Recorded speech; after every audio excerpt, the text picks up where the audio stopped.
Hi, I'm Alex and thank you for watching. If you've seen my other videos, you probably know already that I spend an awful lot of time in quarantine, and it's imperative that you have all the equipment that you need and you bring it offshore with you. Now I'm away for another 2 months, so I haven't got any opportunity to get anything out here in time for when I join the ship on Friday, which is about 4 days time.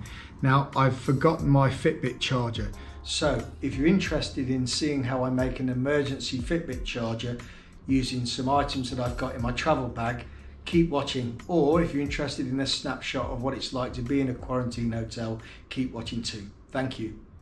You got mail, baby. Yeah.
I've successfully charged my Fitbit now. I'm really pleased, but a few points to note throughout the process.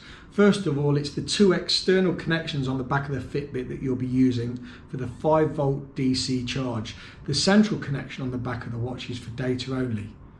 In addition to this, I'd suggest using an external power bank and not a computer or a power adapter that goes into the wall. And the reason being that if you do accidentally touch those connections at the end, then there's a potential for a short circuit or overheating the battery or maybe causing some damage. So please be aware there. And just remember, this is for an emergency use only, just to get you out of a tight spot. Another point to note is the connection using the sticky tape or the little pad that I had was very fragile. So if you don't have any other alternative, it can be quite fiddly and difficult to get that connection and to get it to stay on. So I'd suggest if you do want to check the state of charge, use your app on your phone so you don't physically have to touch your watch and disturb those connections. Other than that, I hope it worked for you as well as it did for me and gets you out of a tight spot. Thanks for watching.